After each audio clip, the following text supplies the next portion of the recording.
अहमद और उसके भाई अशरफ की मौत के बाद से लगातार तीनों शूटरों यानी कि लवलेश तिवारी, सनी सिंह और अरुण मौर्य से पुलिस पूछताछ कर रही है। पुलिस की जांच में लगातार नए नए खुलासे हो रहे हैं।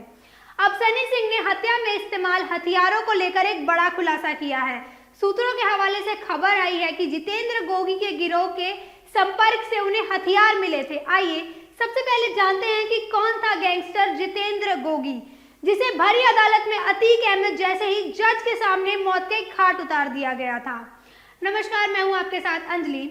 दिल्ली के रोहिणी कोर्ट में मारा गया गैंगस्टर जितेंद्र गोगी दिल्ली पुलिस की मोस्ट वांटेड लिस्ट में टॉप पर था। गोगी जेल से अपना गैंग चलाता था। वह जेल में बैठे बैठे ही रंगदारी, फिरौती और अपहरण जैसे काम किया करता था। आपको बता दें कि गोगी गैंग और टिल्लू गैंग में अक्सर गैंगवार होती रहती थी। इसके बाद से अभी तक करीब 20 से ज्यादा बदमाश मारे जा चुके हैं।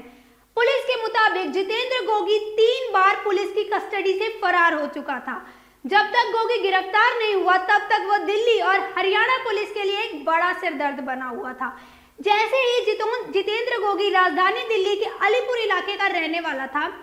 पुलिस की माने तो जितेंद्र गोगी और टिल्लू ताजपुरिया कभी दोस्त हुआ करते थे, लेकिन साल 2010 में श्रद्धानंद कॉलेज के छात्र संघ चुनाव के दौरान दोनों में रंजिश हुई और यह रंजिश गैंगवार में बदल गई। इस खूनी लड़ाई में अब तक करीब 20 से ज्यादा लोगों की मौत भी हो चुकी है।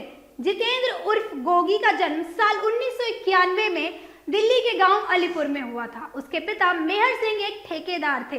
श्रद्धानंद कॉलेज में पढ़ाई करने के दौरान गोगी कॉलेज के कुछ छात्र नेताओं के संपर्क में आया और अपने एक साथी को उसने चुनाव में खड़ा कर दिया। दूसरी तरफ दूसरा छात्र गैंगस्टर सुनील उर्फ टिल्लू ताजपुरिया ने भी अपने साथी को चुनावी मैदान में उतारा। चुनाव के दौरान ही टिल्लू के साथियों ने गोगी के एक साथी अरुण उर्फ कमांडो की पिटाई कर दी। अब यहीं से उनकी आपसी रंजिश शुरू हुई। अपने साथी की पिटाई का बदला लेने के लिए गोगी ने अपने बाकी साथियों के साथ मिलकर टिल्लू के गैंग पर हमला बोल दिया। जेल में ही जितेंद्र गोगी का एक साथी जिसका नाम था सुनील, वो टिल्लू ताजपुरिया के संपर्क में आया और उनकी करीबियां जेल में रहते हुए बढ़ने लगी। अब जेल से निकलने के बाद गोगी और सुनील मान की दुश्मनी भी बढ़ने लगी थी, क्योंकि सुनील मान टिल्लू ताजपुरिया का करीबी हो गया था और वह टिल्लू के गैंग में शामिल हो चुका था। ये बात जितेंद्र गोगी को बिल्कुल पसंद नहीं आई। वहीं जितेंद्र की दूर की बहन का अफेयर दीपक के साथ चल रहा था। दीपक जो कि टिल्लू गैंग का एक सदस्य था। दीपक सबको कहता फिरता था कि मैं तो गोगी का जीजा हूँ। इसी बात से गोगी काफी नाराज रहता था। उसने अपने साथियों के साथ मिलकर दीपक की हत्या कर दी। इस पूरे मामले में 4 आरोपियों की गिरफ्तारी भी हुई थी और गोगी भी मार्च 2016 में पकड़ा गया था, लेकिन वह जुलाई के महीने में पुलिस की कस्टडी से फरार हो गया। हत्या के बाद से बौखलाए बिल्लू गैंग ने गोगी के साथ और उसकी हत्या कर इसके बाद टिल्लू ताजपुरिया को भी गिरफ्तार कर लिया गया था।